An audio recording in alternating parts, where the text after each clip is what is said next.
출애굽기에 이어서 새벽 묵상 생명의 삶의 본문 내용 시편 이어서 한두 분은 시편 말씀으로 은혜를 나누기를 원합니다. 시편의 원제목은 찬양입니다. PSALM, 쌈이라고 하는 찬양인데 가사가 전부 시여서 시편이라고 제목을 붙였습니다. 시편은 전체가 제5권으로 되어 있습니다. 성경에 그렇게 나누어져 있습니다. 5권으로 구성된 시편은 모세오경과 대비를 이루고 있습니다. 편집의 미학입니다. 이사야가 2권으로 됐는데 신구약과 대비를 이루는 것처럼 내용도 주제도 그러합니다. 그 중에서 시편 1편은 Psalms of Psalms라고 찬양 중에 찬양이라고, 아가스가 노래 중에 노래, Song of Songs 이렇게 제목이 그렇게 붙여진 것처럼 시편 전체의 서시에 해당하는 시편이 우리가 너무나 잘 아는 대부분 여러분들이 암송하는 시편 제1편입니다. 기독시인이면서 청년시인, 민족시인 윤동주님의 서시는 대부분 여러분들이 알고 있죠. 죽는 날까지 하늘을 우러러 한 점 부끄러움이 없기를 입새이는 바람에도 나는 괴로워했다. 별을 놀이하는 마음으로 모든 죽어간 것들을 사랑해야지. 그리고 나의 길을 걸어가야 하겠노라 라고 하는 그 시만큼 시편 전체에서 중요한 시가 바로 시편 1편인데 1편 전체 주제는 바로 복입니다. 산상수훈이 예수님의 가장 소중한 보훈인데 그 보훈에서도 서론은 팔복입니다. 산상수훈의 팔복은 예수님이 규정해 주시는 복이, 예수님의 기준의 복이 무엇인가 라는 사실을 우리에게 깨우쳐 주는 말씀이라면, 시편 1편은 하나님이 규정하시는 복이 무엇인가, 하나님의 기준이 우리의 기준과 어떻게 다른가, 하나님의 복의 기준을 말씀을 통해서 함께 나누기를 원합니다. 잘 아는 암송하는 말씀 1편 1절 암송해 봅니다. 시작. 복 있는 사람은 악인들의 꾀를 따르지 아니하며 죄인들의 길에 서지 아니하며 자리에 앉지 아니하고. 복 있는 사람은 따라합니다. 복 있는 사람은, 여기에 복이라고 번역된 바라크가 아닌 아수레이라고 하는 단어는 조금만 낮춰주세요. 그러면 조금만 영어로 블레싱, 축복이 아니고 해피니스입니다. 행복입니다. 근데 행복이라고 하는 단어로는 설명할 수 없는, 축복이 귀한가 행복이 귀한가 다 귀하지만, 그래서 저는 많이 고민하다가 참 복되다 그렇게 할 때 너무나 값지다, 너무나 가치 있는 인생이다, 정말 복이 있는 인생, 가치 있는 인생이 어떤 인생인가, 그렇게 하나님의 축복도 여러분들 필요하지만 하나님은 여러분이 행복하기 원합니다. 여러분, 하나님이 여러분에게 원하는 것은 값지게 살기를 원합니다. 할렐루야. 가치 있게 살기를 원합니다. 값지게 하신 그분의 소원입니다. 그래서 거기에 성경의 원리를 따라 제가 이걸 너무 많이 소개했기 때문에 내용도 다 아는 내용이지만은 제일 먼저는 3가지를 하지 말라라고 하는 거예요. 하나님의 배려의 법을 보면은 하지 말라가 대부분이고 하라는 내용은 한 가지입니다. 하나님의 규례가 되는 십계명도 613개의 율법을 요약하는 십계명도 보면은 8가지가 하지 말라는 거예요. 쉽게 말하면 안 하고 있기만 해도 복되다 그거예요. 얼마나 부담이 없어요. 하라는 게 많은 부담되잖아요, 그죠? 그런데 안 하기만 해도 복된다. 그러면서 한번 같이 할까요? 악인의 꾀를 쫓지 아니하고 죄인의 길에 서지 아니하고 오만한 자리에 앉지 아니하고. 그러니까 악도 죄도 보면 생명체라서 점점 자라가죠. 점층법입니다. 코로나 바이러스가 생명체이기 때문에 자꾸 살려고 몸부림하죠. 변형을 만들어내죠. 욕심이 잉태하면은 죄를 낳고 죄가 장성하면은 사망을 낳느니라 자랑하는 거예요. 그런데 우리 성도들이 복되게 살아가려면 제일 중요한 기초가 뭔가 하면은 꾀는 플랜, 영어로 생각입니다. 그 생각이 악하지 않고 나는 것이고 그 생각이 행동이 되는 게 길에 선다라고 하는 의미. 그 행동이 죄가 아니고 그 다음에 자리는 습관화되는 거예요. 중독되는 거, 습관화되는 거. 그러니까 거기까지 가기 전에 생각이 우리를 여러분 의인은 없나니 한 사람도 없으니까 공격할 때가 있습니다. 여러분의 머리를 지나갈 때도 있고 여러분의 마음을 스쳐갈 때도 있는데 중요한 건 거기에 여러분 생각이 깃들질 않아야 돼요. 생각이 둥지를 털지 말아야 돼요. 생각이 여러분을 위협할 때 여러분의 마음의 파수꾼을 세워서 지켜내야 될 줄로 믿습니다. 그래서 처음부터 의로운 그런 생각들, 심령들은 없는데 잠언 4장 말씀에 보니까 무릇 지킬 만한 것 중에 더욱 내 마음을 지키라. 이에서 생명이 나느니라. 마음에서 생명이 난다는 게 아니고 지켜지는 마음에서 생명이 나느니라. 그러니까 악한 생각이 틈탈 때 그게 행동으로 이어지지 않도록 파수꾼을 세워서 지켜내고, 예수님의 산상수훈의 그 복가도 대조해 보면은 대부분이 마음의 복이에요. 마음이 가난한 자는 복이 있다. 긍휼히 여길 줄 아는 마음이 복이 있다. 애통하는 마음이 복이 있다. 청결한 마음이 복이 있다. 화평을 만드는 마음들이 다 복이 있다.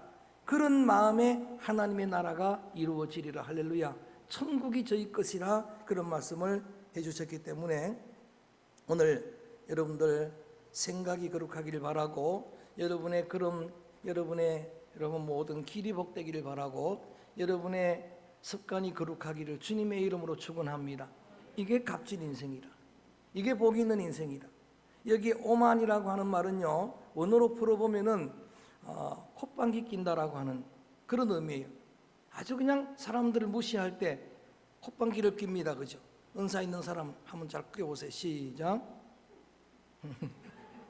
콧방귀 끼는 거예요. 그런데 오만, 모크라고 하는 단어는 레침이라고 하는 그거는 오만의 교만의 극치가 오만이.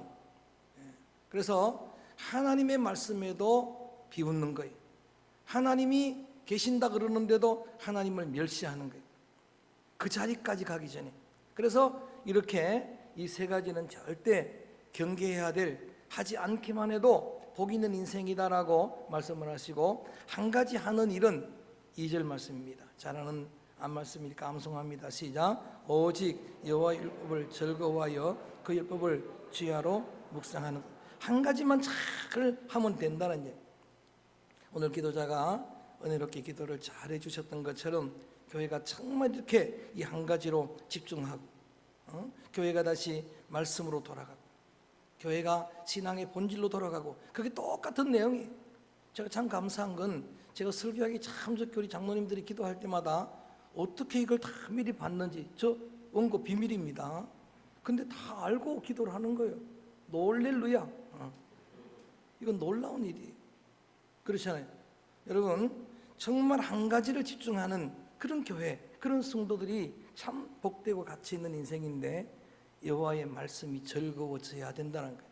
이게 여러분 기준석입니다. 내가 얼마나 복된지를 점검해 볼 수 있는 시금석이에요. 하나님 말씀이 즐거워져야 한다. 시편 19편 말씀 시편에 보니까 주의 말씀은 영혼을 소성시키시고 주의 말씀은 우리를 지혜롭게도 하고 주의 말씀은 우리를 기쁘게도 하고 우리의 눈을 밝게도 하는 꿀과 송이꿀보다 더한 말씀이라. 할렐루야. 여러분 정말 그렇습니까? 신장모님 정말 그래요? 믿어도 돼요? 하나님의 말씀이 그러면 복 있는 거예요. 정말 그러면 그 사람은 값진 인생이에요. 너무나 복된 인생이에요. 시편 119편 또 같은 19 들어가고 119편 들어가니까 쉽잖아요. 거기 보니까 주의 말씀은 내 발의 등이요 내 길에 비치니이다. 5분 앞도 모르겠어요. 1년 앞을 어떻게 합니까? 그런데 잘 살아왔어요. 그 순간순간마다 여러분 가는 그 길에 빛이 있어요. 할렐루야. 등이 있어요. 그래서 그 길을 따라가는 거예요. 너무나 복된 인생입니다. 신명기 8장에 보면 모세 임종 설교에 광야 40년 동안 훈련 과목은 딱 두 가지래요. 하나는 겸손 훈련, 하나는 말씀 훈련.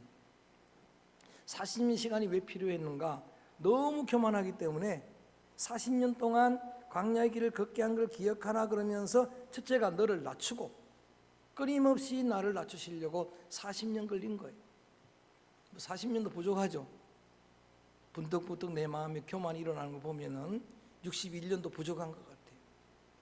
그렇잖아요. 그 다음에 또 하나는 말씀 훈련.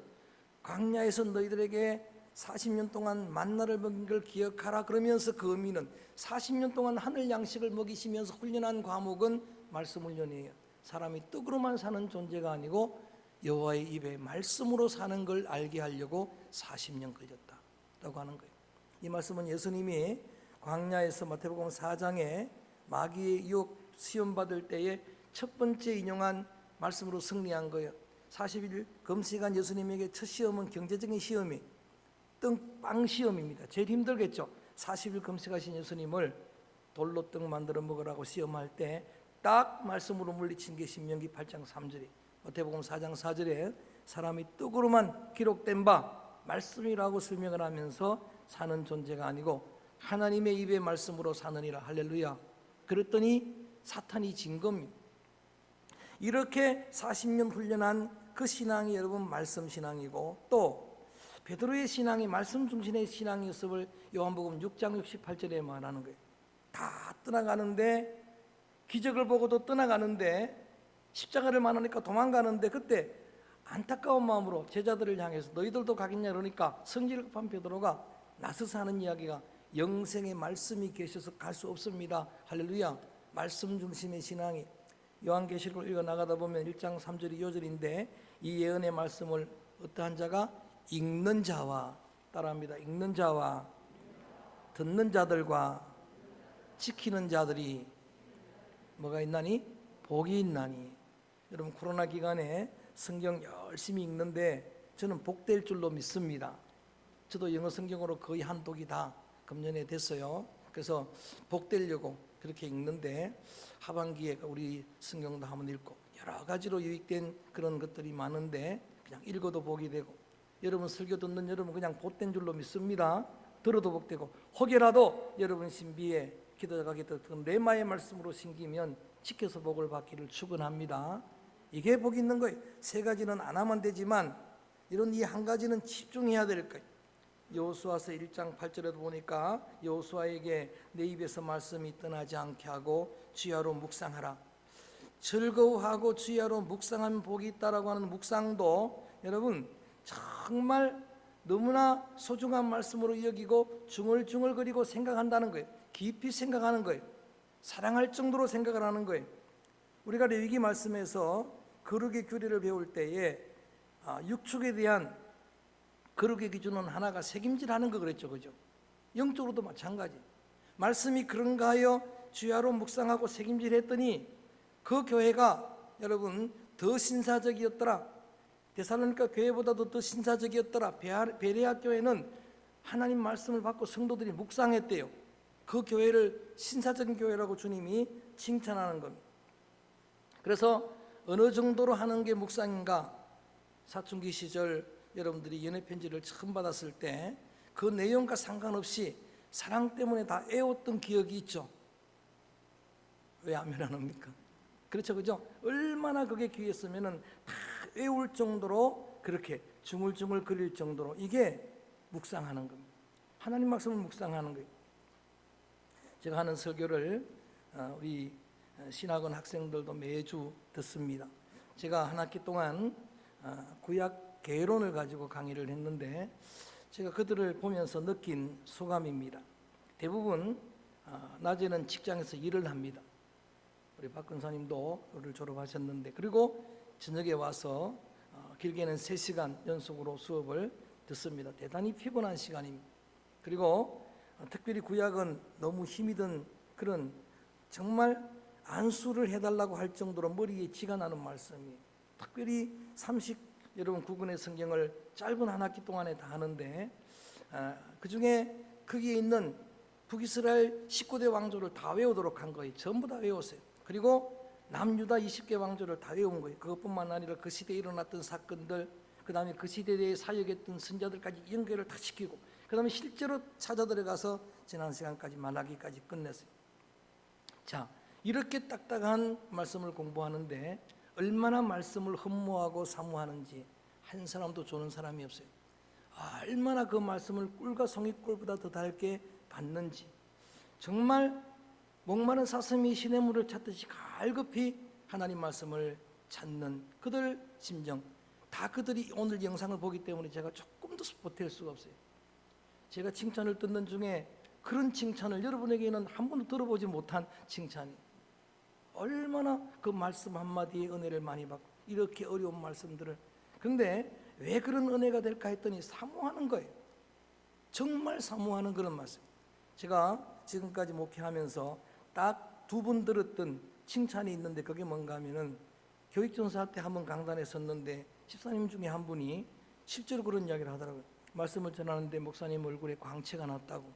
그 이야기를 양산병원에서 우리 학원사님하고 몇 차 가서 설교하는데 환자들 중에 몇 명이 그런 이야기를 또 하더라고요. 그러고 지난 주간에 목요일에 마지막 세 번째 들었어요. 목사님 얼굴에 광채가 납니다. 내 뭘 걸 다 아는데도 광채가 난다는 거예요. 성령께서 치료의 강선을 비춰주시고 난 다음에 저는 그때부터 스킨 로션도 하면 안 바릅니다. 저는 자연 미인입니다. 할렐루야. 스킨 로션도 하나, 그랬더니 어떤 분이 밑자는 빼시죠 그러더라고요. 그냥 자연인입니다. 그런데 어디서 광채가 나오겠어요? 정말 사모하니까. 그래서 제가 속으로 외쳤어요. 나중에는 안수기도 다 해달라 그러는데 내가 코로나 기간에서 그건 안 된다 해서 전체로 기도를 했는데 그 말씀 붙들고 울기도 하고, 그 말씀 붙들고 직장에 출근해서 그걸로 기도하기도 하고.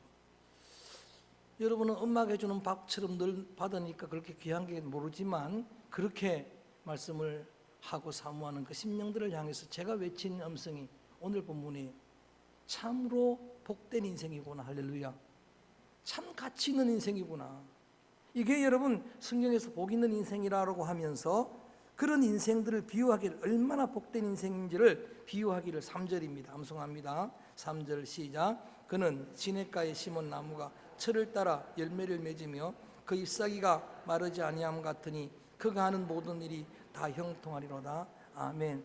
그래서 아주 뻔한 제목으로 그냥 그대로 붙였습니다. 시냇가에 심은 나무. 시작. 자, 너무나 많이 들어본 성경인데 오늘 실제로 여러분 말씀을 사모하면서 다 듣고 아는 말씀이지만 이 제목을 묵상할 때에 내가 얼마나 복된지 알아야 돼요. 내가 얼마나 가치 있는 존재인지 알아야 되는 거예요. 비유하기를 나무 중에 제일 복된 나무는 시냇가에 심은 나무예요. 근데 제가 오늘 이 제목을 더 정확하게 말하면, 나무 입장에서 말하면 시냇가에 심겨진 나무예요. 제목을 바꿔서 해볼까요? 시냇가에 심겨진 나무. 왜냐하면 나무는 스스로 자신을 심을 수가 없잖아요. 시냇가에 심겨진 나무다. 여러분 구약 성경을 쭉 읽고 신약 성경까지 읽어보다 보면은, 제가 성경의 파노라마를 주제별로 이렇게 북왕중앙교회에서 8년 동안 가르쳤는데, 그렇게 가르칠 때에 그 성경 공부반이 제일 많이 모였어요. 한 70명, 80명까지 모였어요. 다른 성경 공부에 비해서 관심을 엄청나게 많이 가졌는데, 주제에 따라서 파노라마, 펼쳐진 그림으로 성경을 쭉 이렇게 공부를 하는데 그 중에 한 주제가 나무예요. 기독론 주제가 되어서 펼쳐진 그림을 나누고, 또 뭐가 주제가 되어서 쭉 나누는데, 그렇게 성경을 펼쳐보니까 전부가 나무 이야기예요. 창세기부터 뭐 선악과 생명과 나무, 모세가 강야에 들었던 나무 이야기, 마라의 선물을 달게 한 나무 가지 이야기, 그 뭐 모든 나무들, 특별히 사사기 9장에 보면은 인생은 네 나무라고 이야기해요. 공부할까요? 포도나무, 감람나무, 무화과나무, 가시나무, 다 소중한 나무들인데 주인이 심은 나무들은 이렇게 소중한데 심겨진 나무들이라고 하는 그런 여러분 말씀들이 성경에 가득한 말씀이, 우리 인생을 나무로 비유를 했는데, 여러분 잘 아시는 것처럼 야곱이 임종을 앞두고 12아들을 축복할 때 그 중에서 가장 큰 인상적인 축복을 받은 사람이 요셉입니다. 요셉은 창세기 49장 2절에 보니까 같이 크게 할까요? 요셉은 샘 곁에 가지라. 비슷하지 않습니까? 시냇가에 심은 나무, 샘 곁에 가지. 야곱에게 약간 아쉬운 게 있는 게 뭔가 하면 12자녀를 다 이렇게 똑같이 축복을 했으면 좋겠는데, 야곱도 사람이라서 자신한테 상처를 준 사람들은 축복 안 합니다. 장남인 르우벤을 축복 안 해요. 서모 비라를 범했다고 해서 저주를 해버립니다. 시몬과 레위 둘째 셋째도 피를 많이 흘렸다고, 세겜 족속을 속이고 피 흘렸다고, 거짓말하고 피 흘렸다고 축복을 안 해요. 저주를 합니다. 유다는 영적인 축복을 받는데 그 복도 너무나 귀하고 복되지만은 저는 요셉의 축복이 너무나 귀한데 샘 곁에 가지라라고 그렇게 말하는 거예요. 그러니까 아버지가 아들을 그렇게 축복한 게 얼마나 큰 강력한 힘인지를 알아야 되는 거예요. 아버지가 임종 전에 그렇게 축복했는데 요셉은 그렇게 되는 거예요. 그 셈이 누군가? 하나님이에요. 예레미야 2장 13절에 보니까 이스라엘 죄를 지적하면서 두 가지 악을 지적하면서, 첫째는 너희들이 복의 셈을 버렸다. 복의 셈인 여호와를 버렸다라는 거예요. 복의 셈인 여호와를 버리고 스스로 웅덩이를 팠는데 그 웅덩이는 터진 웅덩이다. 하나님이 여러분의 복의 셈인 줄로 믿습니다. 생수의 강이 여러분의 복의 셈인 줄로 믿습니다. 그래서 샘 곁에 가지 요셉은 너무나 복된 인생이잖아요. 담을 넘었다라고 하는 게 뭔가? 담은 경계선이에요. 경계를 넘었어요. 실제로 가나안, 여러분 팔레스틴 사람이 그 지경 경계를 넘어서 본위가 아니지만 팔려갔지만 대에집트에 가잖아요. 그대로 되는 거예요. 경계를 넘어서는 겁니다. 여러분, 그 담은 한계를 의미하는 거예요. 요셉이라고 하는 한계를 넘어서는 거예요. 부모의 축복이 그런 거예요. 그래서 종으로 팔려간 17살 한계가 있잖아요. 그런데 그가 복덩이가 되어서 가는 곳마다 복이 되는 거예요. 복된 인생이 되는 거예요. 요셉 때문에 보디발 집안이 복을 받아요. 할렐루야. 억울하게 감옥에 들어갔는데 간수와 죄수들이 복을 받아요. 13년 만에 총리가 되는 거예요. 30살에 총리가 됐는데 여러분, 그가 얼마나 복된 인생인지 대에집트가 복을 받습니다. 할렐루야. 아멘 좀 하소. 바로왕이 복을 받습니다. 할렐루야.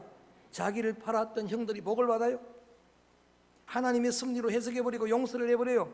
복을 받습니다. 여러분, 이게 축복한 그대로 되는 거예요. 복된 인생이 되는 겁니다.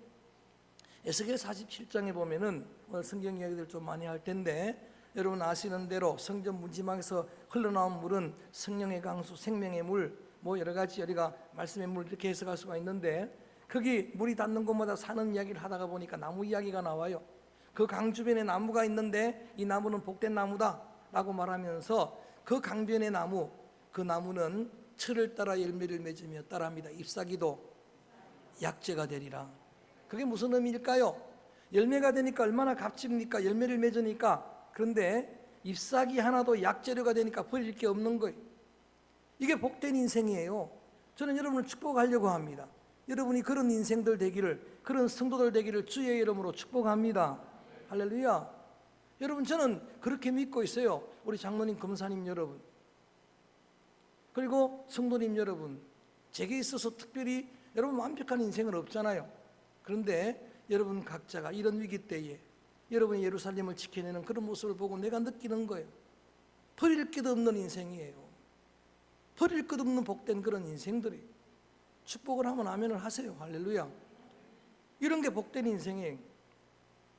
예레미야 17장도 보니까 비슷한 이야기가 많이 나와요. 성경에 이런 이야기들이 너무나 많이 나오는데, 거기에 보니까 두 종류의 인생이, 광야의 떡이나무 인생이 있어요. 그런 인생이 있어요.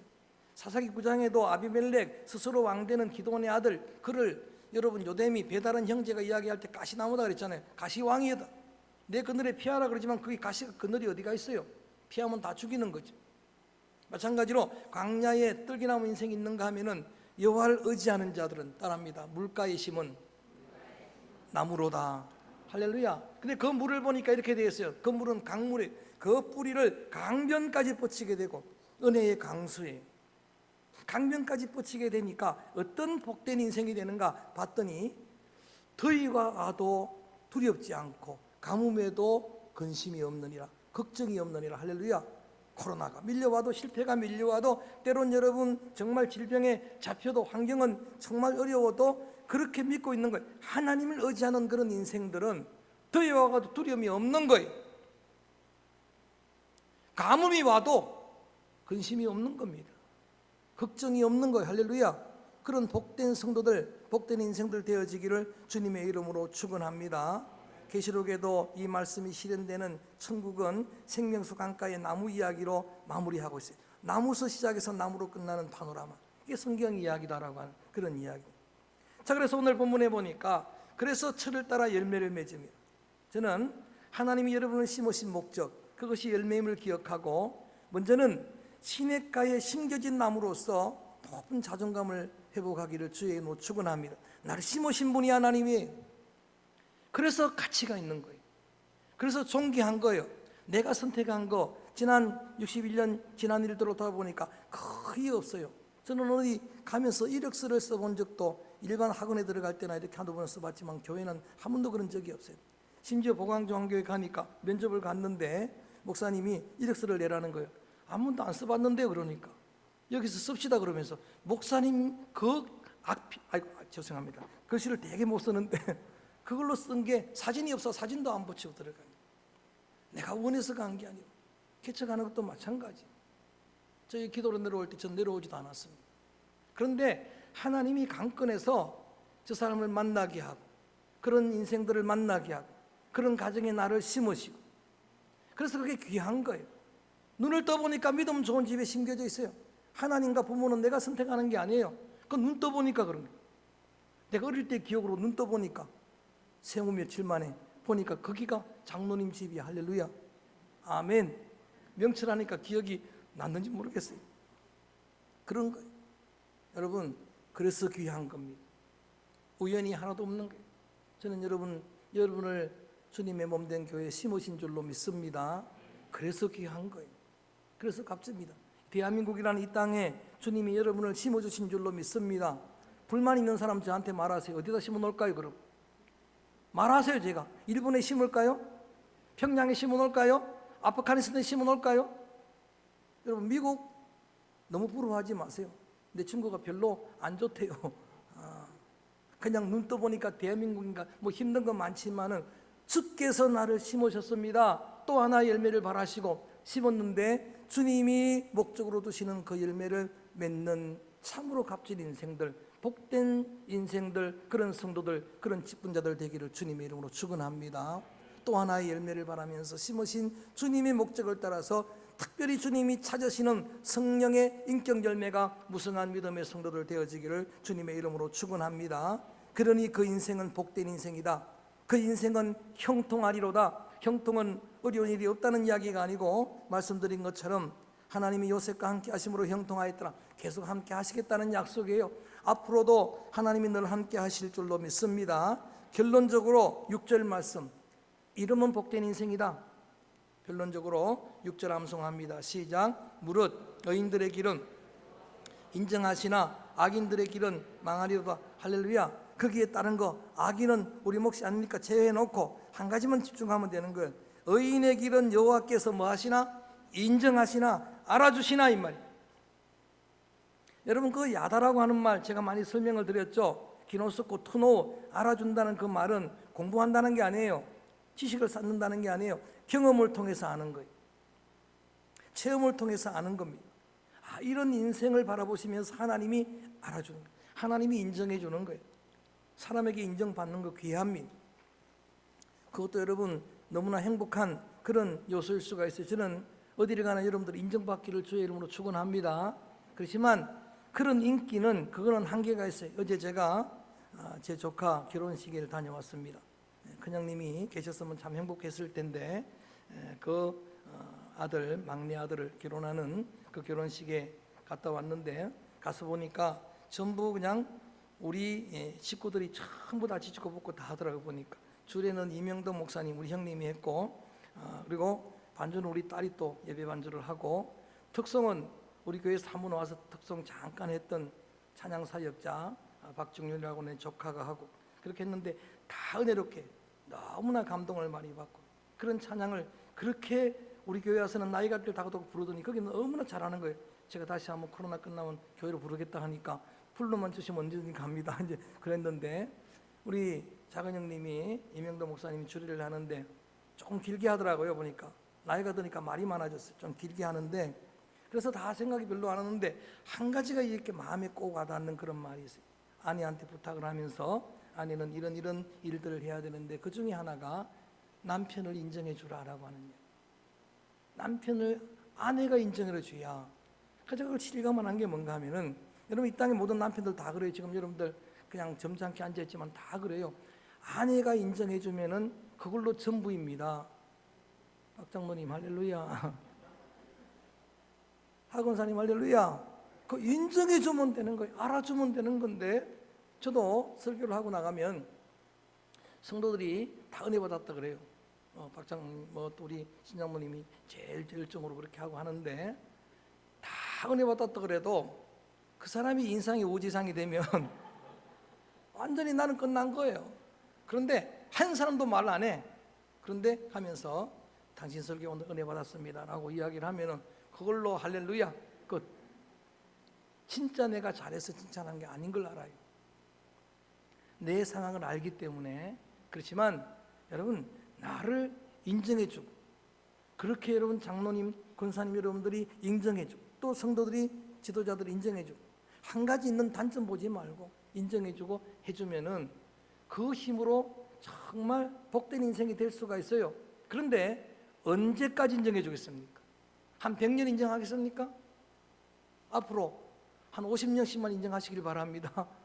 근데 여러분 사람들의 인정 인기는 한계가 있어요. 허무한 거예요. 아까 좀 전에 학생들이 그렇게 했는데 돌아서서 오는데 허무하더라고요. 그걸 알기 때문에 허전한 거예요. 그런데 오늘 성경에는 그런 것 말고 진짜 복 있는 인생은 이렇게 믿어야 돼요. 하나님이 알아주시는 거예요. 주님이 기억하시면 족하리. 할렐루야. 진짜 그래요. 주님이 기억하시면 그걸로 전부입니다. 그걸로 충분합니다. 이런 인생이 복 있는 인생이에요.